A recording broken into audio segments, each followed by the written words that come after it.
Hi, everyone. Welcome to today's episode of the Mastering Retention Podcast. I'm Tom Hammond, co-founder of UserWise and your host for today. Today, we are really lucky to have Erez Baron with us, who is the co-founder and CEO of Muuula. It's not too often that we get to have co-founders on the show, so super exciting. And it'll be really fun to talk about how your kind of game economy design background, has kind of led into this new company and stuff. Before we dive into everything, though, Erez, I always like to ask, what's your story? Like, how'd you get into games? How'd you get to where you are today?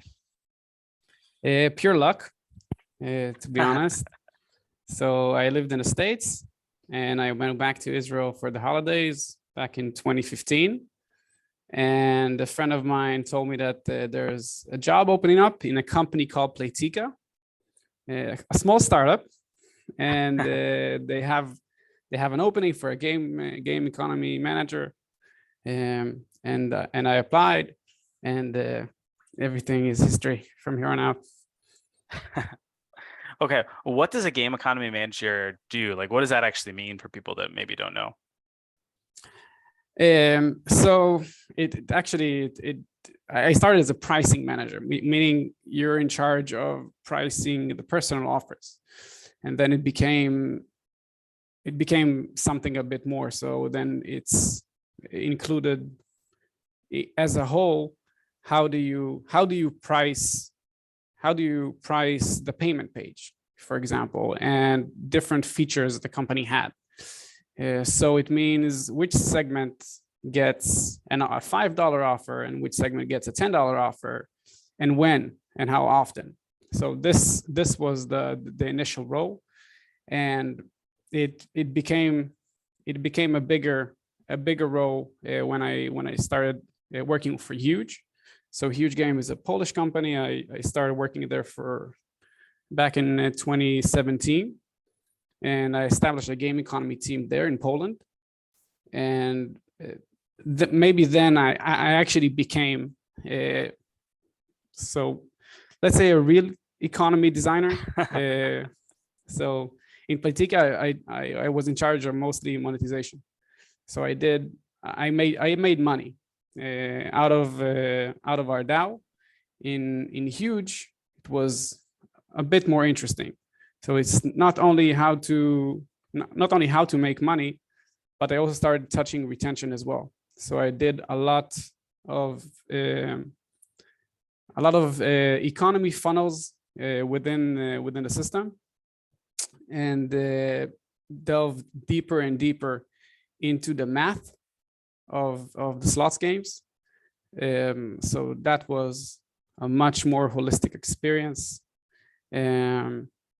Very, very interesting. I think like economy design in general is probably the most interesting role within gaming, because you essentially touch everything. So there's a ton of analytics, a ton of understanding how people think, not only users, but how people think. So you have to be somewhat of a salesperson. So there's a lot of psychology involved, a lot of consumer psychology. There's a ton of UX and product. I recommend to anyone that wants to start working in games to apply for an economy position. By far the most interesting, and probably will get you to understand gaming very well. And do you guys have a game economy position? If they want to work with you and learn from the best? Not yet. But yet. We hope to open up a position soon. All right, we'll be keeping an eye out for that one. Sounds good. Okay, so you have enticed me with a bunch of very interesting questions. I want to loop back just a little bit to your Playtika days. You talked about pricing and which segment gets what and stuff. I'm curious, like, do you have any examples of maybe a segment that you created that worked really well from a pricing perspective, or maybe something you thought was going to work great and then it just, fell flat on its face or backfired for you? Like, I think a lot of people, the idea of segmentation makes sense, but when it actually comes to putting it to practice, I think a lot of people don't know where to start, or they make a lot of mistakes and they don't see the value actually coming out of it. So when I first, so I'll try to stay within the realm of what I can say that I've done. So when I first got into Playtika, first of all, Playtika is a company that is very, very data driven, extremely. So it's probably the best gaming school in the world. So I should point that out outright. And I've learned the power of data. So I had the opportunity to work with data scientists and to come up with new ways of how to group people. And there was one specific way that that I found was probably the most lucrative. And to be honest, I'm not sure how much I can say, but it revolves around how much people are willing to spend in general. So I think that's what I learned. That is probably one of the strongest segments, and this is something that I've learned and relearned over and over again throughout my experience in games. So this has repeat in every interaction I had as a consultant and in all the companies that I worked for. So it's to understand exactly how much users are willing to spend, when they're willing to spend it. And I think probably another thing that I've learned is that it's so before you understand what people are willing to pay, it's also the infrastructure to support your decision making and how you react to it. So a lot of companies offer you the possibility of understanding what a user is willing to pay, but you'll need the technical possibility to react in real time. And that so real-time segmentation is very intricate in terms of the tech itself. ETL processes tend to crash. So the infrastructure is incredibly important. And I think most companies don't understand how important it really is. And they simply bring out third parties that are probably not as good as they would hope or expect. And then the results are usually poor. And so I think, so Playtika had a very, very, very strong set of tools, which I think maybe that's the biggest learning, is that you first need to have the infrastructure to support extracting the needed information and then reacting to it. Mm-hmm. I love that. Yeah, having spent the last few years building that sort of real-time segmentation layer, it is far more complicated than you would realize to get it right. So that's great. Okay, so to kind of summarize what you're saying here, and I'm going to try to put it into like a real person's mindset or behavior. So rather than just like looking at the user, let's put ourselves in the user's point of view.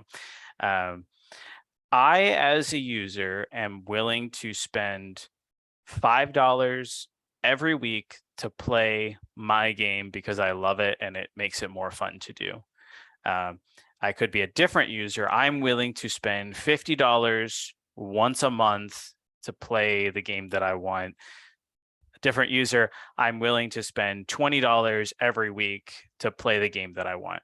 And so one of the best ways to group players is to look at, what is their average and or max purchase price, and how frequently do they do that. Group players that have a similar purchase, price and frequency together, and then create like a special offer or store or something designed to let them spend that amount at the frequency that they're going to spend that. Is that kind of the gist of it? So I think that can work as a first layer or as an MVP for this.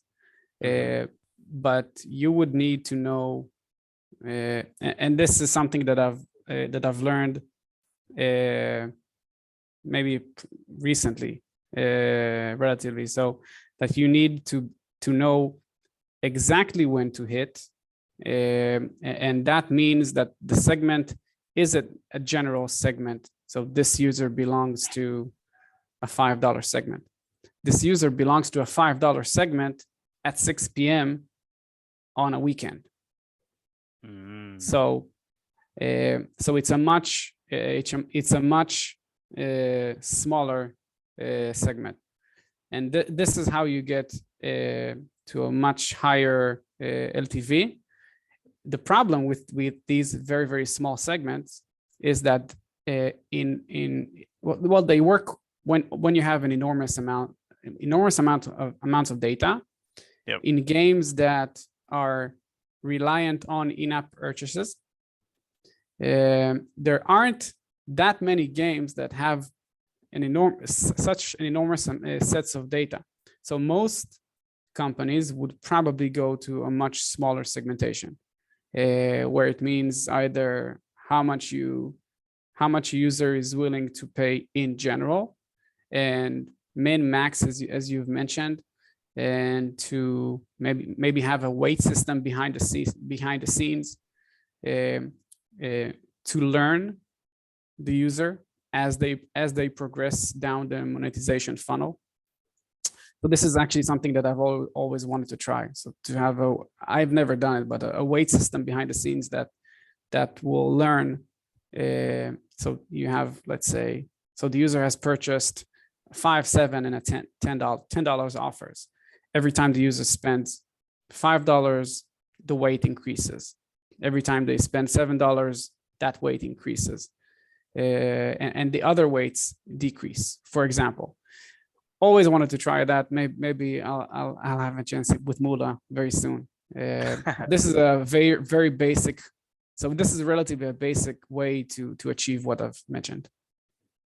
So when you say weight, do you mean like almost monitoring how they use that content? And so Correct. Like knowing when they're, just about it. So it's almost like you need to look at how many coins did they have when they bought this offer, and we, boosted their coins up. And then now when they're back down to about that same amount of coins, we have that 6 p.m. offer for $5 ready to pop in as soon as, they hit that coin threshold, kind of a thing, or something along those lines. So so for most companies will not be able to look at timing, because 6 p.m. is like, to be able to say, okay, in 6 p.m. I need to hit that player with an offer. That's tough. You need really an enormous amount of data, and that player has to interact with your monetization system many, many times. So you need to have a lot of data points. So most games won't do that. Most games, what they can do is to have to look at a specific or whether it's the price point that was purchased, or it's the time when it was purchased in the past. Probably not all of it. Like the more data points you look at, the more intricate it becomes. Probably the less, like it makes it even less accurate, the whole system. So I would recommend to anyone that wants to create such a system to be laser focused on only one KPI, whether it's the timing or it's the price point, and start from there. And then once you're successful, then you can add another layer and another layer and another layer. Yeah, that makes sense. Okay. One final question, because a lot of companies, when they think about doing something like this, they're really hyper focused on hitting that statistical significance. It seems to me, even if I have a massive DAU game, which is very hard to do today in this post IDFA world, creating some segment of players that spend $5 once a week, and I've waited 8 days at 6 p.m. on Saturday or something, like, it seems like there's a high likelihood that that's going to be such a small group of people that I'm not going to have good statistical significance, especially if I want to like A/B test something in there. Like, does that matter? Should there be some gut feels, or what's your thought along how do we be appropriate in our tests and our setup here? So testing is so you're right. Nowadays it has become an extremely difficult task to get to enormous DAO, which means enormous data. I think a lot of companies now use ad monetization, which cannibalizes in-app purchases. So probably in-app purchases in many cases have become less dominant than what it used to be, which means you have now less data to do the tests that we're talking about. So most companies will not get statistical significance in any tests that they're doing on in-app purchase monetization. So unless they're willing to spend a ton. So yes, gut feeling and a ton of experience. So the only way, honestly, nowadays, if you have medium-sized game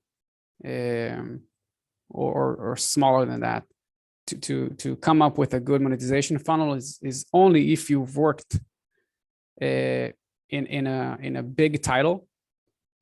You've already done the tests, so you know how they're supposed to work, and you implement without A/B testing, or at least with A/B testing that has almost no statistical significance.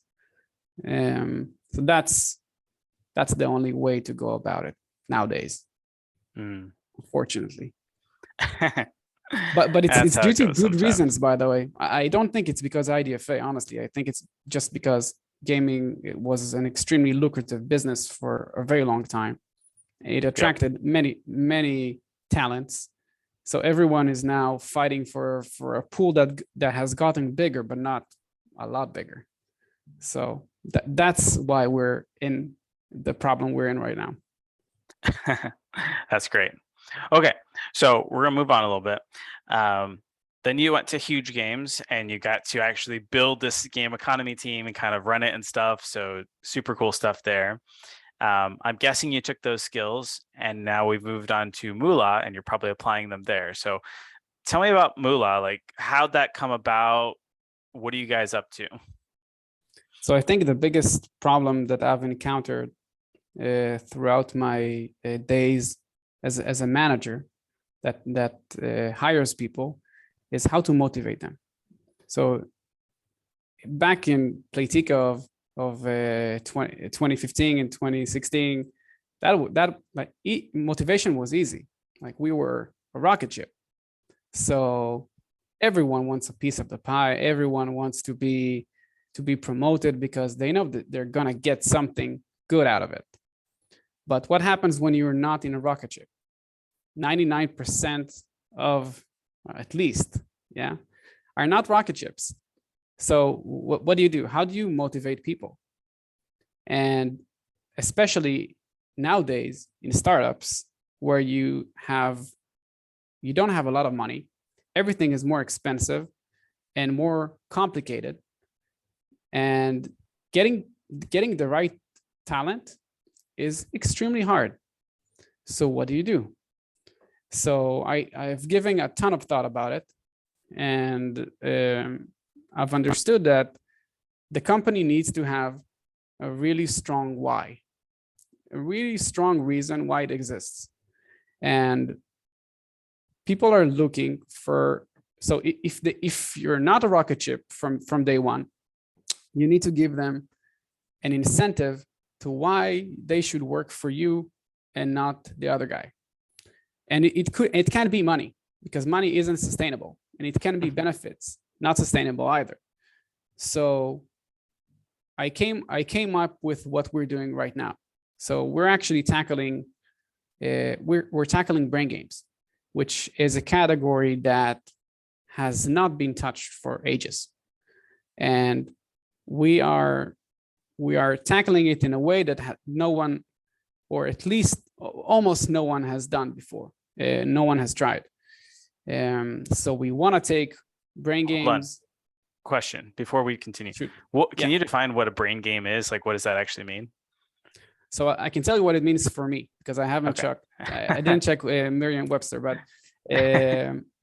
but brain games are a game. They're games that you have to either focus, or so you have to work hard mentally in order to achieve something, whether it's a win, XP, whatever it may be. But it's not a tap game where you. So I think the biggest problem with the gaming industry, and it's a problem because it makes this industry to look bad. When you look at it from the outside, it has kind of a bad rep, maybe especially mobile, because mobile is extremely monetization driven. So the artists, the big creators, are in console or in PC, and they're making crazy things with Unreal. But in mobile, which is actually the biggest part of this industry, it's where the people that are after the money. And I think that's a problem. So this, well, I think it's how people are looking at us. So when you, usually in Israel at least, when you say that you work in games, so people ask you, casino? So that's probably the first question. And it makes the talent not come. So the real talent in tech and the real talent in art, it's hard for them to make the move towards gaming, because gaming is considered something that doesn't contribute to the world. It's only about exploiting the players. Well, that's at least how we are perceived, I think, and that's a problem. And I think this is the biggest reason why we are tackling what we are tackling, because it makes us attract talent that was not that wouldn't come otherwise. Plus, I think it's a crazy big opportunity. So brain games are games that everyone can relate to. Right now, they're a niche relatively. But if you make it accessible to everyone, I think it can be huge. So that's what we're doing. That's what we're focusing on. It's a very big task. Can you take brain games bigger? Now, I was just reading about Duolingo yesterday. And so, over time, it's become more and more like a game and less like a learning, platform for language and stuff. Like, do you think that brain games could be extended to kind of go into this kind of educational type space where I'm playing a fun game, but I'm also like learning, valuable stuff? The only good thing that for me that came out of playing endless hours of Diablo 2 as a child was they didn't support copy and paste in the trading channel, and so I had to learn how to type really fast. I think there's aspects of learning that can kind of be incorporated into games at some level. So I'm curious if that might be where brain games might be going in the future, or is it just like too early to say? So I can't say where they're going, but I can tell you where I'm taking them. So we are going into learning. We want to make, so this is how I explain it to other people what we're doing.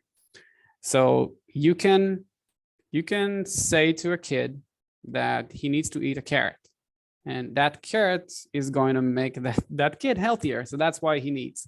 And you can talk him into it, and he'll eat the carrot, but it's not sustainable because it's not a message that kids relate to, health. But if you'll make eating carrots fun, then people will eat them.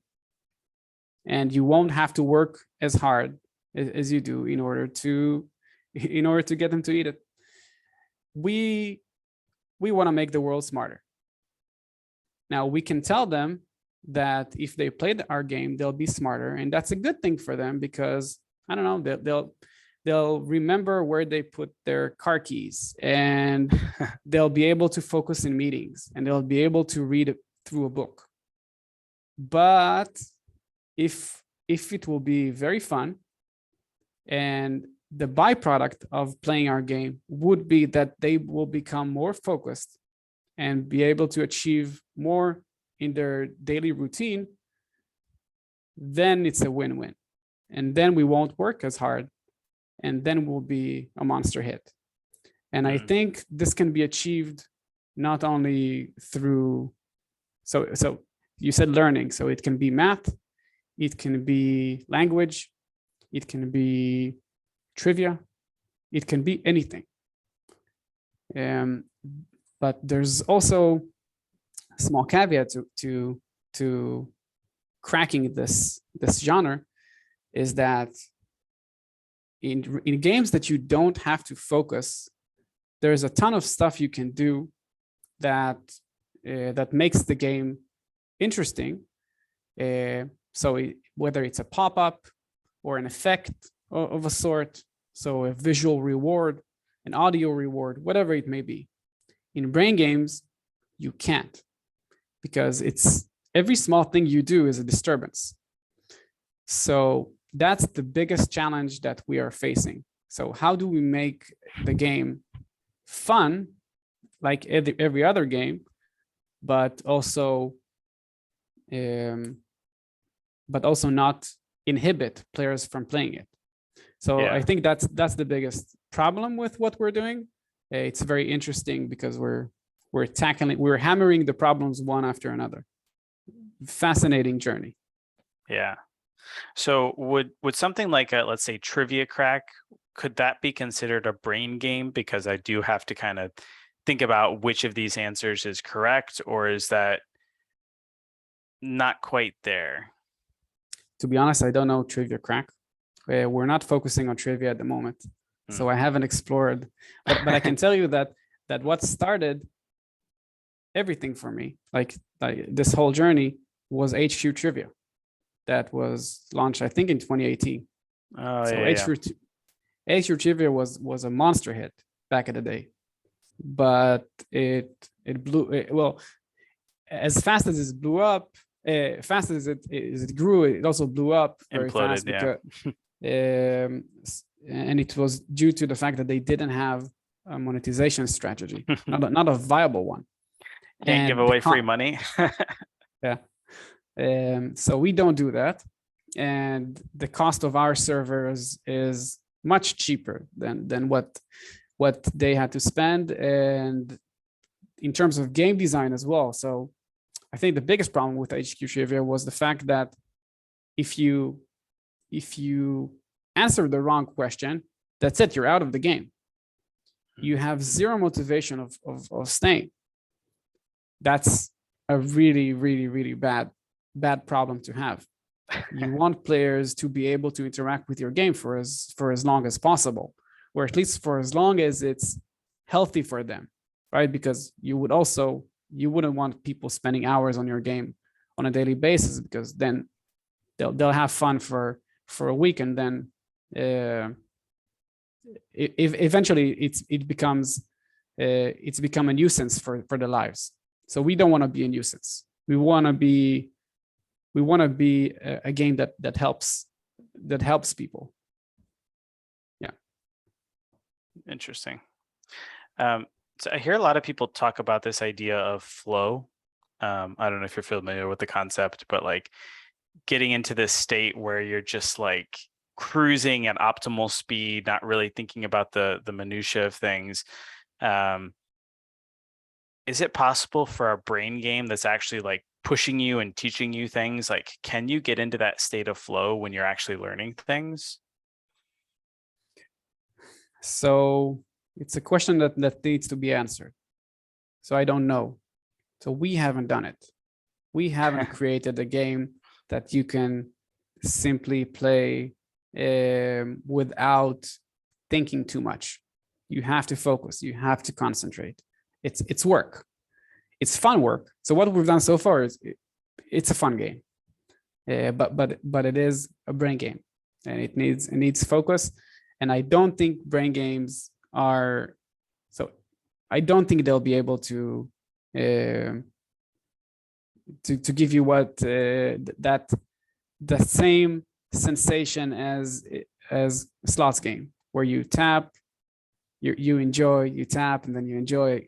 It's not the same. Gotcha. Well, I'll tell you what, you guys have some like super interesting problems to solve. Like, I want to come work with you guys. So it's exciting stuff. Okay.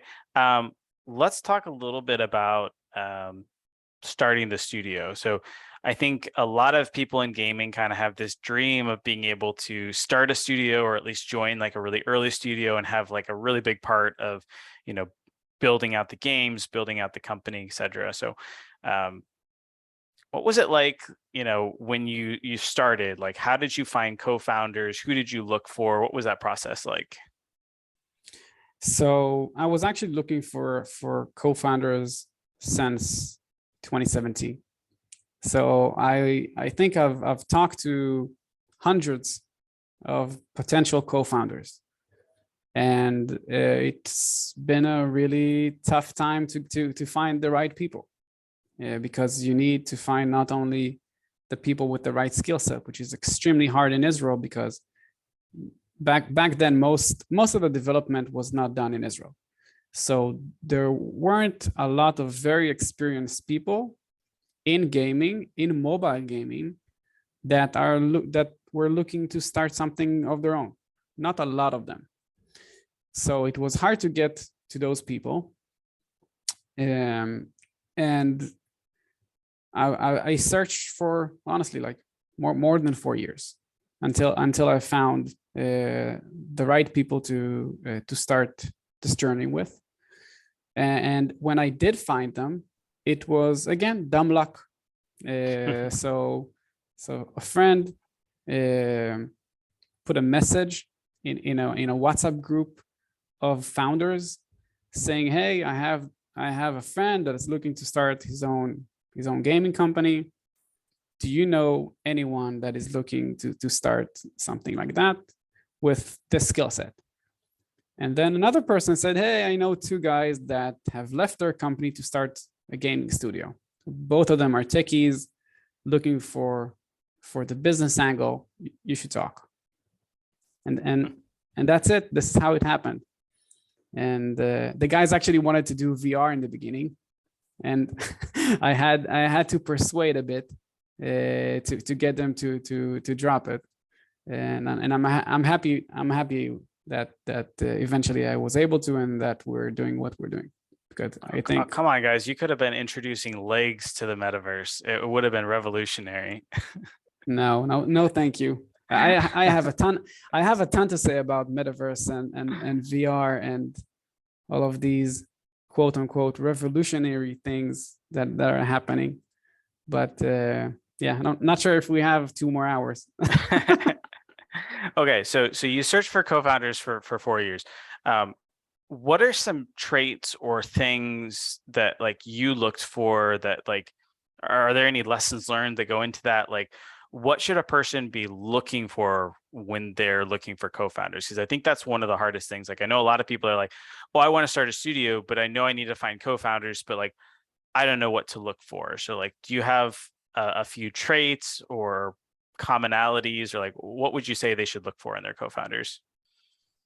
I think so. So the best co-founders are people that have already either done the journey already once, but most co-founders are not that way. So most co-founders are they lack the experience, because if they had the experience, if it's successful experience, and they either sold a company or they probably won't start another one from scratch. So let's talk about the average co-founder that you should look for. So the average co-founder is someone that has the time, has the ability to learn what they need to do in order to be successful. So it's not necessarily the person that has, so it's usually won't be the person that's already experienced. So it's usually not the CTO of another gaming company. Usually it's either a team lead or someone that was very senior in the R&D, that knows either knows the ins and outs of what needs to be done, or is extremely smart and have the ability to learn, plus have experience from a parallel industry.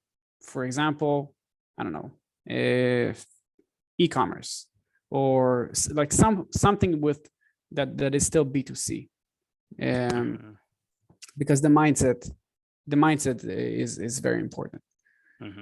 Like working in a B2B product is so much different than working for B2C.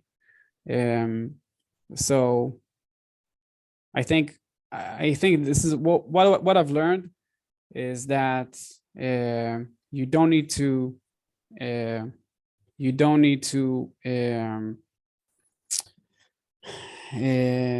compromise. You don't need to compromise for tech skills. You don't need to compromise for the ability to learn, and that person needs to be extremely smart. So find someone you can talk to, you can run ideas with, that you relate to, that is going to be your friend, because the journey is long and it's hard, and everything that can go wrong will go wrong multiple times. So you have to understand it. You have, and I think something that I've learned, not in this journey, but in my life, is that it's not about getting somewhere. It's about the journey itself. So let's say this company will be extremely successful and will sell it for a ton of money. So selling it is a moment, but the journey itself that's going to take us 5 or 7 years, whatever it may be. So that's a really, really long time. So make sure you'll enjoy the people that you're spending this time with. That's great. I love it. Okay. One final question about, co-founders in the gaming space. How many and what skill set should like each person have? Like what's the right number and what's the right kind of skill set, that you should be looking for? So I think 3 is the magic number in terms of how many co-founders need to be in a project, because you'll always get into a fight. The fights always happen, and there's always needs to be a third person that can be the bridge between the two parties. So that's really important. And in terms of the personas themselves, so I think everyone needs to have a domain. So it doesn't matter what's the domain, as long as you have something that you're an expert in. So the other co-founders can rely on you. And if you're not a domain expert, then at least you need to have access to other domain experts that can help you. Well, that's actually maybe more important, because no one can be an expert in anything. And there's, in order to achieve success, you need a ton of experience in multiple angles within gaming. So you need to have access to a large talent pool. So you need to have connections. So I think I wouldn't get anywhere without the friends I have in the industry. Honestly, like I would not have found my co-founders. I would not have raised the money. I would not reach MVP. I would not reach where we are today.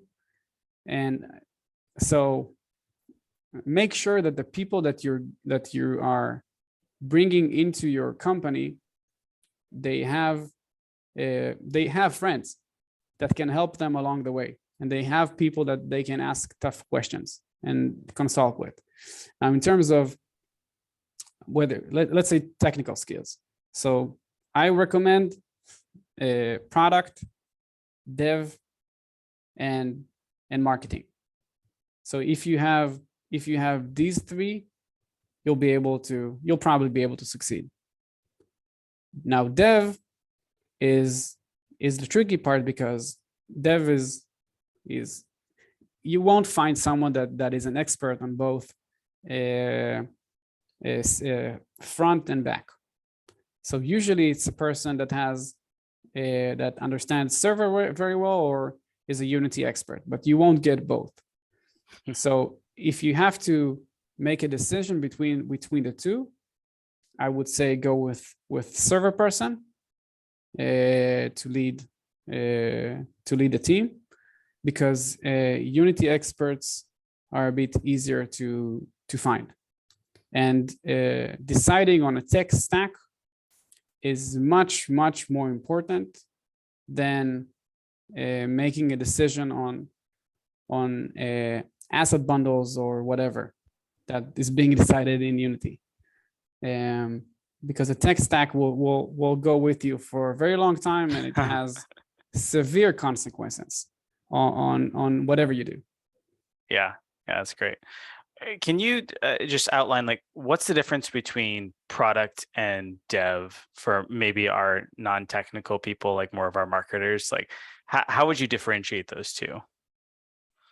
So product is the person that's somewhat of a game design, somewhat of an economist, somewhat of a monetization person, that understands what players' expectations are and what's the best way to tackle them.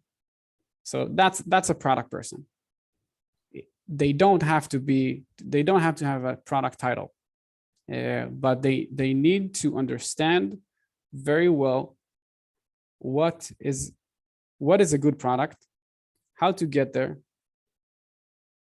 So experience with A/B testing, by the way, is tremendously important for product person.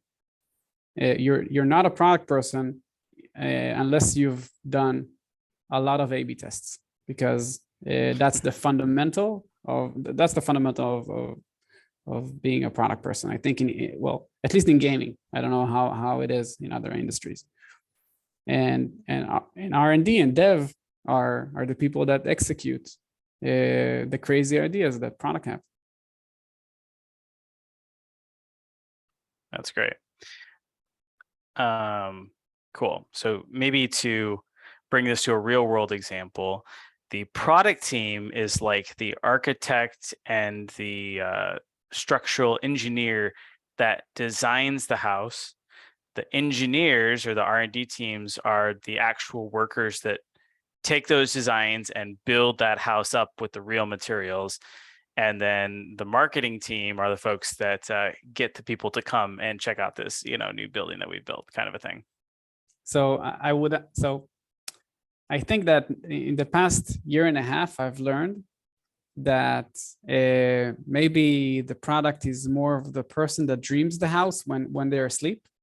So they dream of a house and they want it, and then they wake up and they come to the dev team, and then the dev team needs to actually structure it, and only then also the dev team needs to build it. But now that I'm knee deep in game dev, I understand how much planning needs to be done on the tech side before it actually gets to development. So there's a ton of work that needs to be done before it's ready. So the product part, honestly, it's usually the easy part. So for the first time in my life, I encountered questions like how to handle errors. So, and it turns out that it's a pretty big issue in games. So there's a ton of errors that can happen. How do you deal with them? Every error happens in a different environment for different types of users, and it's incredibly intricate. And just planning that thing that can from the outside it looks like, oh, the tech team can handle it. It's actually a really big issue. So kudos to good devs. Honestly, they have a really tough job. Yeah, I would agree with that. And the difference between like a good dev and a great dev is staggeringly different. It blows my mind. And if you can find the generalist, it's even better. The guy that actually can do front end and back end. You're getting into like Google, Facebook quality dev that can just like pick up new things and become experts at it like nearly instantly. Very hard to find those people, but if you can, they're all stars. Okay. I agree. So don't have a lot of time left, about 5 minutes. I want to talk about actually how do you build out a great team? So you've got the founding team. How do you find, employees or team members to come and help you do this? Because at the end of the day, even in a games company, typically the founders aren't the ones that build the game that's successful. Usually it's the team that they hire and they bring on. So how do you find people that are, let's say, more talented, smarter than yourselves, domain experts, and get them, on board and actually doing really great things? So I've mentioned this like, I think 20 minutes ago, something like that if you start with the why, it becomes easier. So I think that was our main go-to employee strategy. So every time I talked to a potential team member, I've laid out exactly what we're planning to do, why we're doing what we're doing, and how are we planning to achieve it. And I've tried as much as I can to figure out if that spark I see, like if I see a spark in their eyes, and if that spark is coming from the right reasons or not. And I think I've interviewed hundreds of people in the past year, and I think, to be honest, something bad is happening for tech. So it becomes a lot about money. And I talked to a lot of people that have started working for a company 6 months ago, and I'm saying to myself, why are you talking to me? Like, you're a smart person. Why are you talking to me after 6 months in another company? Go do your best, succeed, and talk to me in a year and a half from now. But still, I get a ton of candidates that feel like mercenaries, honestly. So I try to avoid hiring that kind of people, because they'll leave me faster than they leave their current employer. Because honestly, what do I have to offer, right? I'm a small startup company, so my resources are limited. So I focus on the differentiator, which is our why. And honestly, I wake up every morning not because I want to make a crazy big exit. It's because I want to make gaming something, mobile gaming to be exact, something that I can be proud of saying that I'm in mobile gaming. And I think that it's already happening. So in the last year, when I said to people what I do, I got such a different response than what I used to get not long ago, that it's really nice. And so I think that this is our differentiator. This is what I tell to employees. I try to find people that are motivated for the right reasons. I offer a ton of equity so that if we are successful, they are successful. Mm-hmm. And I bring in seniors. So we have one junior, but honestly, we try to, that's because she's a superstar, but we try to avoid juniors, sadly, because startups, I don't think small startups need to teach people how to work.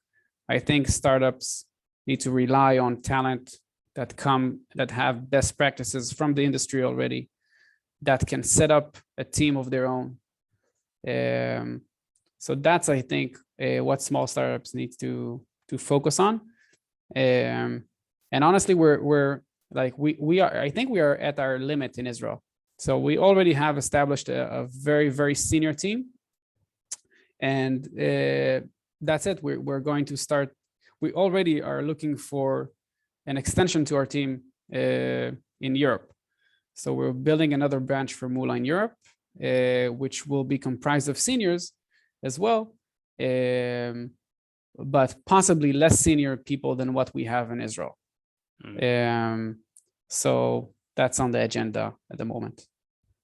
That's great. Well, if you're in Europe, definitely check it out. It seems like a really cool opportunity. Erez, we are kind of out of time here. I do have one last question because we are on the Master Retention podcast, and that is, what's one tip or trick or lesson you've learned over the years to increase retention? Like, how do you keep the players coming back day after day, week after week, hopefully year after year? So by far, it's being fair. So you have to make sure that your game is fair for everyone. Not fair for the average player, but fair for every individual player. Make sure their experience is spot on. If they're playing against an opponent, make sure that their opponent is not too lucky. Make sure that they're not too lucky.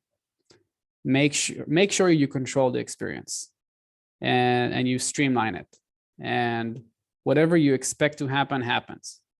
If you design it well, they'll come and they'll stay. That's great. I love it. Well, Erez, if folks do want to get in contact with you with, questions or interested in learning more about Muuula or this kind of new branch opening in Europe, what's a good way to get in contact with you? I'm very active on LinkedIn, so feel free to reach out. I promise I'll do my best to answer. That's great. All right. Well, thanks for joining us. Thank you. Been a pleasure.